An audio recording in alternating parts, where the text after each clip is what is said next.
Hello! Welcome back to my channel home made healthy delights. ఈరోజు నేను చూపించేది చూస్తేనే అర్థమైపోతుంది కదా, ప్రసాదంతో పూర్ణాలండి. చాలా టేస్ట్ బాగుంటాయి. నేను చెప్పేది ఎగ్జాక్ట్ మెజర్మెంట్స్. వీడియో మొత్తం మీరు చూడాలి. ఫస్ట్ నేను ఏం చేయాలంటే, మినపప్పు ఒకటండి, బియ్యము 2, వాటిని చక్కగా మనము 3-4 గంటలు నానబెట్టుకోవాలి. ఆ తర్వాత ఉప్మా రవ్వ, సుజీ అంటారు కదా, దాన్ని డ్రై రోస్ట్ చేసుకోవడానికి నేను పెనం పెట్టుకున్నాను. తర్వాత నేను తీసుకున్నది చూసారు కదా, చిన్న టీ గ్లాస్ అండి అది. దాని నిండగా చక్కగా ఫుల్గా మనము తీసుకొని డ్రై రోస్ట్ చేసుకోవాలి. అది సిమ్లో పెట్టుకొని లో ఫ్లేమ్లో పెట్టుకొని మాత్రమే మనము వేయించుకోవాలి. లేదు అంటే అడుగు రవ్వంతా మాడిపోతుంది, పైనేమో తెల్ల తెల్లగా ఉండిపోతుంది. టేస్ట్ బాగోదు, చూడడానికి కూడా అస్సలు బాగోదు. అందుకని జాగ్రత్తగా దగ్గరుండి కలుపుకుంటూ వేయించుకోవాలి. ఎప్పుడైతే మనకి మంచి వాసన వచ్చి రంగు మారుతుందో అప్పుడు పక్కన ప్లేట్లో తీసి పెట్టేసుకోవాలి. అవి చల్లారుతాయి. ఈలోపు మనం దీనికి నీళ్లు ఎసురు పోసుకోవాలండి. నేనైతే సేమ్ అదే గ్లాస్తో 2 వాటర్ పోస్తాను, మంచినీళ్ళు, 1 పాలు పోస్తాను. లేదు మాకు కొంచెం ఎక్కువ పల్చగా కావాలి అని మీరు అనుకుంటే 1.5 పాలు పోసుకోండి. నేనైతే 1 పాలు 2 వాటర్ పోస్తాను. పోసి దీనికి మూత పెట్టేసి దగ్గరే ఉండాలండి, దూరంగా వెళ్ళిపోతే పొంగిపోతుంది. పాలు పోసాం కదా, అందుకని బాగా మరుగుతుంది. ఇప్పుడు నేను వేసేది పంచదార. మళ్ళీ అదే గ్లాస్తో 1కి 1, ఒక రవ్వకి 1 పంచదార వేసుకొని దాంట్లో ఒకే ఒక్క స్పూను నెయ్యి వేసుకొని చక్కగా కలుపుకోండి. ఈ పంచదార కరిగిపోయింది అని అనుకున్న తర్వాత మన దగ్గర యాలక్కాయలు ఉంటాయి కదండి, కార్డమమ్ పౌడర్స్ అంటారు కదా, అవి ఇలాచీ పౌడర్, అవి యాలక్కాయలు అస్సలు వేయకండి, చక్కగా పౌడర్ చేసుకోండి. ఆ పౌడర్ని మాత్రమే వేయండి. ఒక 1/2 టీ స్పూను అంతే, ఎక్కువ అక్కర్లేదు. వేసుకుని అది కూడా కలిపేసుకుని ఆల్రెడీ రవ్వని చల్లారడానికి పక్కన పెట్టుకున్నాం కదా, అది నేనైతే ఇలా విస్కర్ తీసుకుని ఉండలు కట్టకుండా ఉంటుందండి. ఇదైతే గరిటె అయితే మనకి గబుకుమని ఉండలు కట్టేస్తుంది. జాగ్రత్తగా స్లోగా నిదానంగా పోసుకుంటూ కలుపుకోండి. ఉండలు వస్తే మళ్ళీ ఆ తర్వాత అవి గట్టిపడిపోతాయి, మనకి పూర్ణం బూరెలోకి టేస్ట్ బాగోదు కదా, అందుకని చూసుకొని కలుపుకోండి. చక్కగా అయిపోయిన తర్వాత మూత పెట్టేసుకుంటాం, సిమ్లో పెట్టేసుకొని మూత పెట్టేసుకుంటాం. ఇక్కడ బండ గుర్తు ఏంటంటే, మూతలో నుంచి మనకి ఆవిరి పొగలాగా వస్తుంది అని అంటే లోపల ఉన్నది ఉడికిపోయిందని అర్థం. అప్పుడు మూత తీసేసుకొని మళ్ళీ ఒకసారి గరిటతో మనం తిప్పేసుకొని చక్కగా దీన్ని మళ్ళీ మూత పెట్టుకుని స్టవ్ కట్టేసుకోవడమే.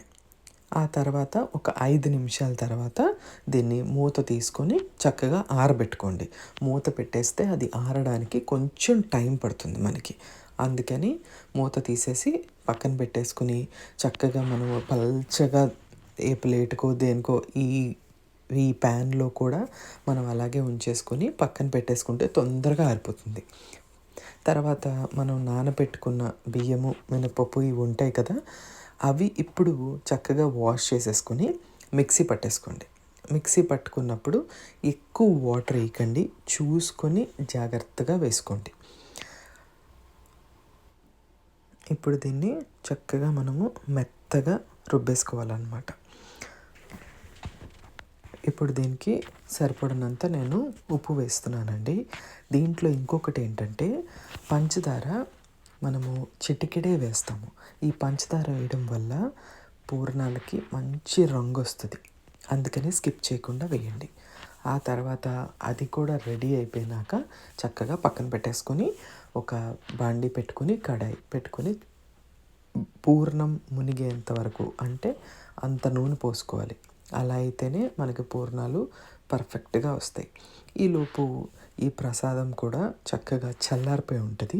మీకు నచ్చినట్లుగా సైజు చిన్నదో పెద్దదో ఎలా కావాలనుకుంటే అలాగా అన్నీ ఉండల్లా చేసేసుకొని రెడీగా పెట్టుకోవాలి. అప్పుడైతేనే మనం ఒకదాని తర్వాత ఒకటి చకచకా వేసేసుకోవచ్చు. ఇది ఈ మధ్యన నేను ఇలా వీడియోల్లోనే చూశానండి. ముందు వరకు నాకు ఈ ప్రాసెస్ అస్సలు తెలీదు. ఫస్ట్ మనం పిండిని బాగా కలిపేసుకుని ఎప్పుడైతే చక్కగా నూనె వేగింది అని అనుకున్నాకో నాకు తెలిసిన ప్రాసెస్ అయితే ఇలా 2 వేళ్ళతో తీసి పూర్ణాలు నూనెలో వేస్తారండి. అయితే ఈ మధ్య నేను ఈ ప్రాసెస్ చూశాను. నాకైతే చాలా కన్వీనియంట్ కూడా అనిపించింది. ఇలా 2 వేళ్ళతో తీయడము కామన్ కదా! వాళ్ళేం చేస్తున్నారంటే చక్కగా స్పూన్‌తో తీసి డైరెక్ట్‌గా నూనెలో వేసేస్తున్నారు. అలా అయితే మనకి చేతులకి అవ్వదు.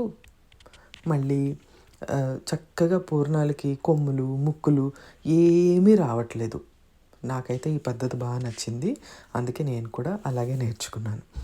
ఆ తర్వాత దీన్ని చక్కగా మనము ఈ పూర్ణాలని అన్ని వైపులా తిప్పుకుంటూ మంచి కలర్ వచ్చేంత వరకు వేయించుకోవడమే.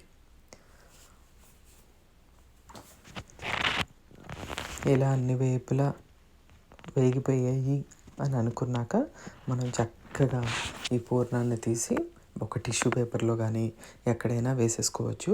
తర్వాత కంటిన్యూ చేసేయచ్చు ప్రాసెస్.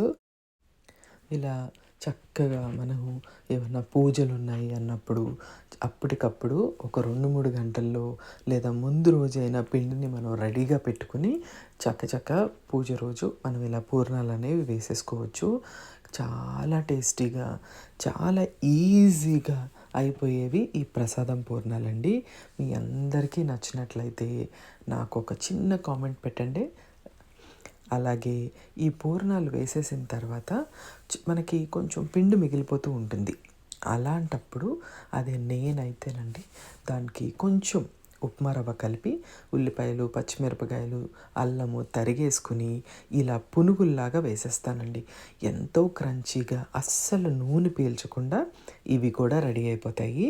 చక్కగా హాట్, స్వీటు 2 ఒకేసారి అయిపోతాయి. Thank you so much for watching. Bye.